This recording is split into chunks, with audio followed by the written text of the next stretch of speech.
ରାଧେଶ୍ୟାମ। ତ ଆଜି ଆମେ ଜାଣିବା ଯେ ଗୋଟେ ନେଗେଟିଭ ବିଚାର, ଯେଉଁ ବିଚାରଟେ ଗୋଟେ ମାତ୍ର କିନ୍ତୁ ଦିନ ସାରା ଆପଣଙ୍କର ମନରେ ରହିଛି, ଯଦି ସେଇ ବିଚାରକୁ ଆମେ ଛାଡ଼ୁନାହାନ୍ତି ତାର ଶକ୍ତି କେତେ ସେଇ ବିଷୟରେ ଜାଣିବା। ତ ଆପଣ ଦିନ ସାରା ଏମିତିରେ ତ ବହୁତ ସାରା ବିଚାରକୁ ଭାବୁଛନ୍ତି, କିନ୍ତୁ ଏମିତି କିଛି ବିଚାର ରହିଯାଏ ଯେଉଁ ବିଚାରକୁ ଆପଣ ରିପିଟ୍ ମୋଡ଼ରେ ସବୁ ସମୟରେ ଭାବନ୍ତି।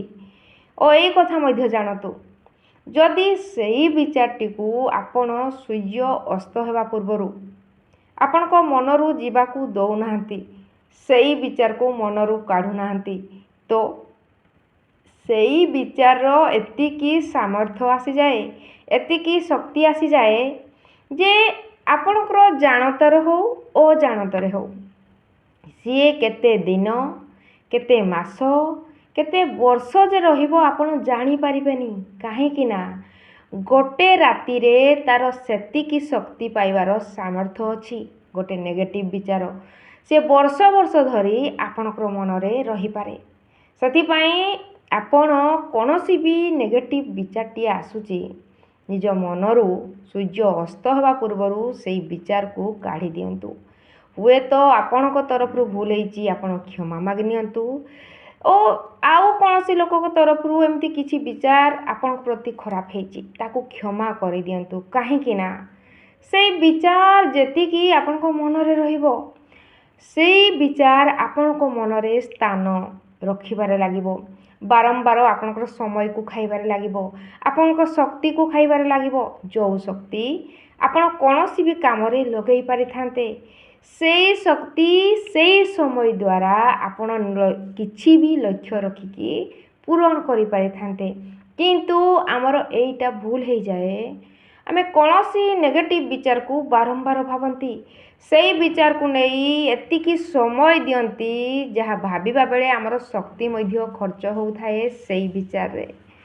ତ ସେଇ ଜାଗାରେ ଆମେ ତ ଆହୁରି କିଛି ଭଲ ଭାବି ପାରିଥାନ୍ତେ, ଆମେ ତ କିଛି ବି ଲକ୍ଷ୍ୟ ରଖିକି ସେଇ ଲକ୍ଷ୍ୟକୁ ହାସିଲ କରିପାରିଥାନ୍ତେ, କିନ୍ତୁ ସେଇ ନେଗେଟିଭ୍ ବିଚାର ଆମକୁ ଆଗକୁ ବଢ଼ିବାକୁ ଦିଏନି। ଯାହାକି ଆମେ ଆଗକୁ କୁହନ୍ତି ଯେ ଏଇ ବିଚାର ଭାବିବା ଦ୍ୱାରା ମୋତେ କିଛି ତ ଭଲ ଲାଗୁନି, କିନ୍ତୁ ସେଇ ବିଚାର ମୋ ମନରେ ବାରମ୍ବାର ରହୁଛି। ଏଥିପାଇଁ ରହିଥାଏ ଯେ ଆପଣ ଯେତେବେଳେ ବିଚାରଟି ଆପଣଙ୍କ ମନରେ ଆରମ୍ଭ ହେଉଥାଏ, ସେଇ ଆରମ୍ଭରୁ ଆପଣ ଶେଷ କରନ୍ତି ନାହିଁ, ଆପଣ ମନରେ ଜାଗା ଦେବାରେ ଲାଗନ୍ତି। ଯେମିତିକି କିଛି ଦିନ ସେଇ ବିଚାରକୁ ଭାବନ୍ତି, ତ ସେଇ ବିଚାରର ମୂଳ ଆହୁରି ଶକ୍ତ ବନିବାରେ ଲାଗିଯାଏ। ଯେମିତିକି ଆପଣଙ୍କ ପ୍ରତ୍ୟେକଟି ବିଚାରରେ କେତେବେଳେ ନା କେଉଁଠି ବାରମ୍ବାର ରିପିଟ୍ ମୋଡ଼ରେ ଆସୁଥାଏ ଓ ଆପଣ ଭାବନ୍ତି ଯେତେବେଳେ ବିଚାରଟେ ଆସୁଛି ଏମିତି ଭାବିଦେବି କିଛି ନାହିଁ। କିନ୍ତୁ ଏଇ କଥା ଜାଣନ୍ତୁ, ଯେତିକି ଗୋଟେ ବିଚାରକୁ ରିପିଟ୍ ମୋଡ଼ରେ ଆପଣ ଭାବୁଥାନ୍ତି, ସେଇ ବିଚାର ଆପଣଙ୍କ ମନରେ ଘର କରିସାରିଛି ଓ ଆପଣଙ୍କ ମନରୁ ଯିବା ପାଇଁ ଆପଣ ବାଟ ଛାଡ଼ୁନାହାନ୍ତି ଯେତେବେଳେ ଭାବୁଛନ୍ତି। ତ ଯଦି ଆପଣ ପ୍ରଥମ ଷ୍ଟେଜ୍ରୁ ସଜାଗ ହେଇଯିବେ, ଯେମିତିକି ଆଜି କାହା ସହିତ କିଛି ବି ଆପଣଙ୍କ ତରଫରୁ ଏମିତି ବିଚାରକୁ ନେଇ, କୌଣସି ବସ୍ତୁ କୌଣସି ବ୍ୟକ୍ତିକୁ ନେଇ ଏମିତି ଖରାପ ହେଇଗଲା ଆପଣଙ୍କର ବିଚାର ସେଇ ଲୋକଙ୍କ ସହିତ, ତ ସୂର୍ଯ୍ୟ ଅସ୍ତ ହେବା ପୂର୍ବରୁ ଯଦି ସେଇ ବିଚାରକୁ ନେଇ ଆପଣ କ୍ଷମା କରିଦେବେ, ଯାହା ହେଲା ହେଇଗଲା, ଛାଡ଼ ସେ ବିଚାରକୁ ଛାଡ଼ାଯାଉ।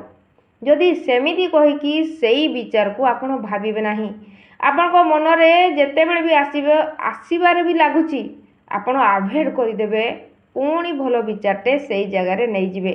ତ ସେଇ ବିଚାରର କୌଣସି ଅସ୍ତିତ୍ୱ, କୌଣସି ଶକ୍ତି ଆପଣଙ୍କ ମନରେ ଯାହାକି ଉର୍ଜାକୁ ନେଇପାରିବ ନାହିଁ, ଆପଣଙ୍କ ମନରେ ଜାଗାକୁ ନେଇପାରିବ ନାହିଁ। ଯାହାକି ଯେତେବେଳେ ଆମେ କ୍ଷମା କରନ୍ତି ନାହିଁ, ବାରମ୍ବାର ଭାବୁଥାନ୍ତି, ସେତେବେଳେ ଆମ ମନର ଶକ୍ତି ଓ ସମୟକୁ ଖାଉଥାଏ ସେଇ ବିଚାର, ଯାହାଦ୍ୱାରା ଆମେ ସେଇ ନେଗେଟିଭ୍ ବିଚାରରୁ ବାହାର ହେଇପାରନ୍ତି ନାହିଁ। ତ ଧ୍ୟାନ ଦେବେ, ଇଏ ଭାବୁଛନ୍ତି ଏମିତି ନର୍ମାଲ କଥା ନୁହେଁ। ଆଜିକୁ ଲୋକକୁ ଦେଖନ୍ତୁ, ବର୍ଷ ବର୍ଷର କଥା ଏବେ ବି ଧରିକି ବସିଛନ୍ତି, ଯାହାକି ଭାବୁଛନ୍ତି ଯେ ସିଏ ମୋ ସହିତ ଏମିତି କଲା ସେମିତି କଲା, ମୁଁ ବି ତା ସହିତ କଥା ହେବିନି, ତା ସହିତ କେବେ ବି ସମ୍ପର୍କ ରଖିବିନି। କାହିଁକି? ଏକ ବିଚାର ତ ମାତ୍ର ଥିଲା, କିନ୍ତୁ ସେଇ ବିଚାର ଏବେ ବି ତାଙ୍କୁ କଷ୍ଟ ଦେଉଛି। ତ ଆମକୁ କାହିଁକି କାହାର କଷ୍ଟର ଭାରକୁ ବୋହିବାକୁ ପଡ଼ିବ? ନିଜ ମନ ମସ୍ତିଷ୍କରେ ତାକୁ ଯଦି ଛାଡ଼ିଦେବା ଆମେ ତ ଏମିତିରେ ବି ଖୁସିରେ ରହିବା। ଆମ ପାଖରେ ସେତିକି ଶକ୍ତି ଅଛି, ଆମ ମନ ବହୁତ ସାରା ବିଚାରକୁ ନୂଆ ବିଚାର ଆଣିକି କ୍ରିଏଟ୍ କରିପାରିବ। ଯେଉଁ ଜାଗାରେ ଆମେ କିଛି ଲକ୍ଷ୍ୟ ରଖିକି ହାସିଲ କରିପାରିବା। କୌଣସି ବି ଷ୍ଟେଜ୍ରୁ ଉପର ଷ୍ଟେଜ୍କୁ ଉଠିବାର ଆମର ସାମର୍ଥ୍ୟ ଅଛି, କିନ୍ତୁ ଆମେ ଏଇ କଥା ଜାଣନ୍ତି ନାହିଁ ଯେତେ ସବୁ ପୁରୁଣା ବିଚାର ମନରେ ରଖନ୍ତି ବୋଲି ସେଇ ବିଚାର ଆମର ଶକ୍ତିକୁ ଉର୍ଜାକୁ ଖାଇବାରେ ଲାଗୁଥାଏ ଓ ଆମର ସମୟ ମଧ୍ୟ ନଷ୍ଟ ହେଉଥାଏ। ତ ଆଜିଠାରୁ ସେମିତି ଭୁଲ କରିବେ ନାହିଁ। ଏମିତିରେ ବି କୌଣସି ନେଗେଟିଭ୍ ବିଚାରକୁ ରଖିବା ଦ୍ୱାରା ଆପଣଙ୍କ ଦେହରେ ବ୍ଲକେଜ୍ ସୃଷ୍ଟି ହୋଇଯାଏ। ଯେତେବେଳେ ଆପଣ ବାରମ୍ବାର ସେଇ ବିଚାରକୁ ଭାବିକି ମନକୁ କଷ୍ଟ ଦେଉଥାନ୍ତି, କୌଣସି ନା କୌଣସି ରୋଗ କେଉଁଠି ନା କେଉଁଠି ଉତ୍ପନ୍ନ ହେବାରେ ଲାଗେ। ସିଏ ତ ଗୋଟେ ପଏଣ୍ଟ ଯାହାକି ଆପଣଙ୍କ ଦେହକୁ ଖରାପ କରିଦିଏ, ଆପଣଙ୍କ ଶରୀରକୁ ଖରାପ କରିଦିଏ। ଓ ଯେତେବେଳେ ନେଗେଟିଭ୍ ବିଚାରଟେ ଆମେ ମନରେ ଭାବୁଛନ୍ତି ମଧ୍ୟ ସେତେବେଳେ ଆମେ ଆମ ନିଜଠାରୁ ନିଜକୁ ଭୁଲି ଯାଆନ୍ତି। ସେଇ ବିଚାରକୁ ଏତିକି ଜୋର ଦିଅନ୍ତି ଆମର ଖୁସି ମଧ୍ୟ ଆମଠାରୁ ଦୂରେଇ ଯାଏ। ସେଥିପାଇଁ ଏମିତି କରିବେ ନାହିଁ। ଯାହା ବି ହେଇଯାଇଛି ସୂର୍ଯ୍ୟ ଅସ୍ତ ହେବା ପୂର୍ବରୁ କ୍ଷମା କରନ୍ତୁ କି କ୍ଷମା ମାଗି ନିଅନ୍ତୁ ଆପଣଙ୍କ ମନରୁ ଓ ସେଇ ବିଚାରକୁ ଛାଡ଼ି ଦିଅନ୍ତୁ। ଦେଖିବେ ଲାଇଫ୍ରେ ଆପଣ ଖୁସିରେ ରହିବେ। ସେଇ ଜାଗାରେ ଆପଣ ବହୁତ ସାରା ଜିନିଷକୁ କ୍ରିଏଟ୍ କରିକି ଆଗକୁ ବଢ଼ିପାରିବେ। ସେଥିପାଇଁ ଏଇ ରୁଲ୍କୁ ନିହାତି ଆପ୍ଲାଏ କରିବେ। ନେଗେଟିଭ୍ ବିଚାର ବହୁତ ସାରା ଉର୍ଜା, ବହୁତ ସାରା ସମୟକୁ ଆପଣଙ୍କର ନଷ୍ଟ କରିଥାଏ। ସେଥିପାଇଁ ସେଇ ବିଚାରକୁ ମନରେ ସ୍ଥାନ ଦିଅନ୍ତୁ ନାହିଁ। ରାଧେଶ୍ୟାମ। ଭିଡ଼ିଓ ଯଦି ପସନ୍ଦ ଆସିଛି ଲାଇକ୍, ସେୟାର, ସବସ୍କ୍ରାଇବ୍ ଆପଣମାନେ ନିହାତି କରିବେ।